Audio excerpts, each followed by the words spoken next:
Okay, guys, today we're talking about a Bifrost Finance. It's a platform that is trying to make derivatives out of staking. So, as you already know, that staking is an industry of its own that is in the billions of dollars, and there is plenty of money in it. We have the staking rewards. We have platforms like staking rewards that are actually displaying analytics about staking. And then we also have DeFi on the other hand. So staking is for security of the network. Well, we have the proof of work in Bitcoin and other Ethereum, but Ethereum is transitioning to staking. So is it basically another efficient way of actually validating blocks in the blockchain?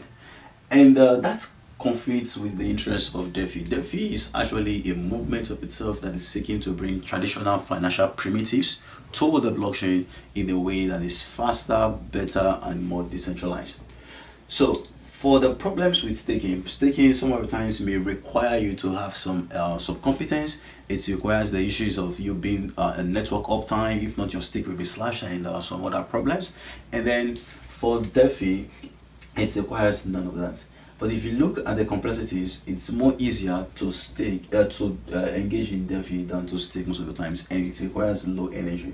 And then the returns for DeFi is better most of the times than it's more attractive most of the times than staking. But the next thing now comes with the issue of security versus liquidity. So we even if we want gains, the network has to be kept secure. But the rational investors does not care about those principles. It's not moved by those sentiments or whatsoever. The rational investor is moved by logic. Is moved by sentiment. How much can I gain from a platform?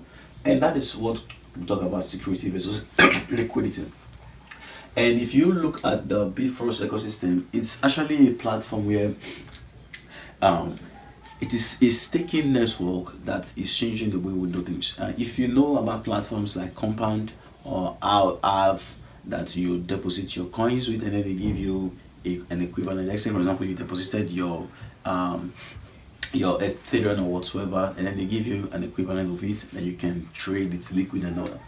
So once you stake your network for network security, they will issue you a derivative of it that you can use for liquidity, and you can trade and do whatever it is as we'll talk in this video.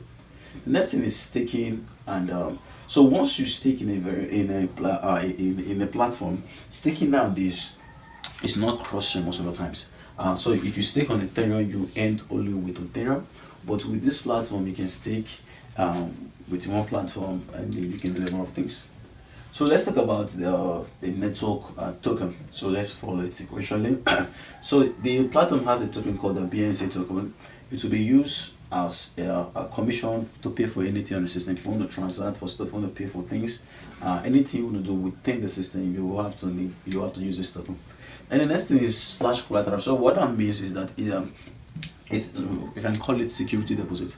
So if you for you to be in validation on the network, you have to deposit some collateral that you will act in good faith in the network, and that if you do not act in good faith, let your part of your stake be slashed. And the next thing is the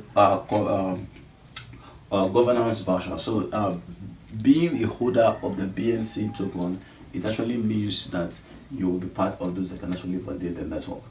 And then with that, you should be able to capture some stake rewards. So once we stake, because the Bitfrost ecosystem is a parachain on the Polkadot ecosystem. So once you stake these tokens, you'll be able to get some staking rewards. So this is the token economics. There is 40% to the founders, to the ecosystem, 20% to founders, private is 8%, the foundation gets 10%, the seed round is 10%, and then for the reserve is actually 12%. Now let's talk about the SLT solar system. So 15.2% will be used for vToken mining, of which we'll talk a little about. So the vToken is when I say that once you stake your token, so the services that this platform will be using, we have Polkadot, we have EOS, we have IOST, we have Cosmos, Kusama, and then Ethereum. So let's take for example, you staked your dot. So if you stake your dot, you give your dot to the system. The system gives you back V dot. So Varshat token.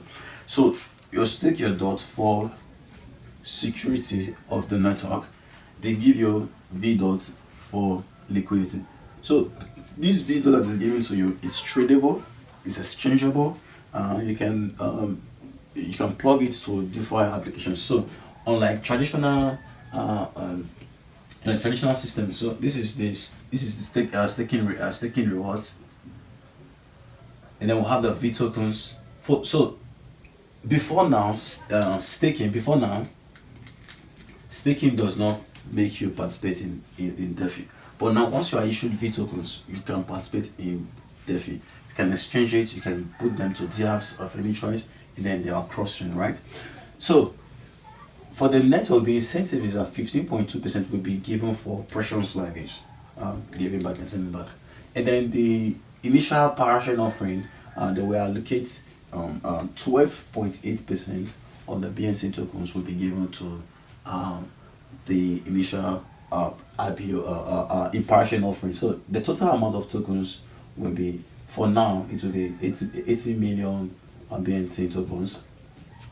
So for the IPO, why this is an incentive is that unlike traditional ICO model, so for the ICO model, you give your ETH or your coins, and then you get coins in return. But for the IPO model, you give your dots, and then they give you the coins.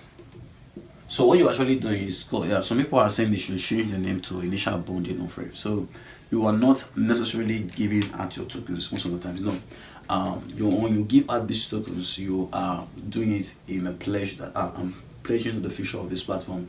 Those and then they give you tokens in return.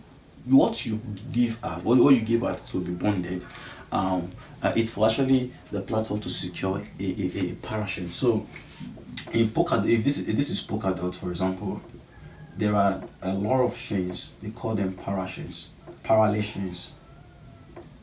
So the parallel chains are connected to the Polkadot ecosystem through some protocols, and they tap security from the dot ecosystem. So just like you can say maybe in Ethereum we'll call the side chains, where the parent, for example, is the one that is giving security to the child. So the child is not responsible for more security, sophisticated security matters, and the child is basically responsible for things like scaling and all that. So the model that Polkadot adopts is a model that the individual parachains can actually be running on their own, but they can be tapping security from the dot system. So these amounts will be assigned to that stuff.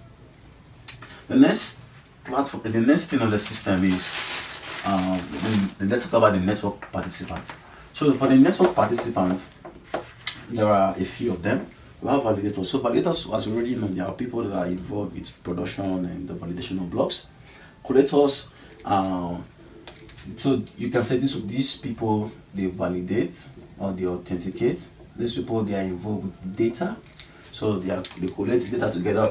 So for the vote bidder, it's actually a person that binds an address of a node that wants to be involved with voting. So, and then the vote asker is actually the one that talks about rights.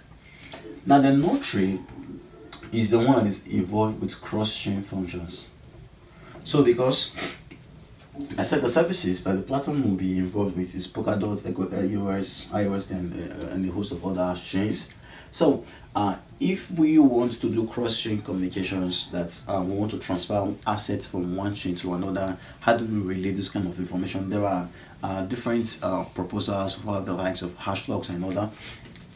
So the guys who will be involved with validating that moving an asset from this chain to the services. If you're moving a product from one chain, let's say the BNC chain, to another chain, or vice versa, what actually happens is that you need these notaries to be able to validate this kind of cross-chain transactions, because if this is a chain, there is data on this chain, there is balances, there is block data and all that. The same thing for the other chain. So if you are moving assets, you have to have a way that you can actually validate the information that, hey, I'm transferring one piece of this to this chain, and if you are done with it, you should be able to know whatsoever information. And the next platform is the technical council. So the technical council is actually the guys that are actually involved with the propose changes and implement technical changes. Sorry. So the pseudo is actually someone that have the power to override and make some implementations in the Bifrost ecosystem, and the powers are valid as long as it's on testnet. So once the platform goes fully on mainnet, the powers will have to be dissolved. And the last guys didn't write here is the councils. So there are a number of councils, technical and non-technical councils that are involved with referendum in the whole system. So you might be asking, what are some of the partners in the system? So the partners in the ecosystem will have the likes of NGC, Longhash, SNG, Wozni, Bitrust, and a host of other partners. So I didn't actually talk about this graph. This is a graph that I put from DeFi Pulse. It talks about the growth of DeFi so far. So if you look this year alone, 2020, you will see that the growth of DeFi has been on the rise, and the total value that is locked in DeFi is over $12.38 billion. And there are assets that are like Uniswap, whose exchange are already top lane, the likes of Coinbase and all that. I need to tell you that decentralized finance is here, that the chain of products that is here, like staking derivatives, insurance for products, we have the likes of payments, yield farming, and a host of others. DeFi is not something that anybody should actually joke with if they're actually serious. Now, to actually end this video, we'll talk about some of the things about this platform. So currently they have a testnet that is currently on. It's called testnet Ashguard, and then you can actually contribute and earn some PNC tokens. The next thing is the long-term contribution. So for the long-term contributions, you as a person can actually contribute code, you can write blogs, you can do translations, you can do other things, and you can earn rewards. I'll put all the links. So these are some of the links you can actually find information. I'll put these links in the video. And just to do a very brief overview, the brief overview is that Bifrost ecosystem is actually a platform to make staking more liquid. And with this platform, you don't need to bother about just dropping your coins. No, if you stake your coins, you get some reward. Thank you very much for doing this.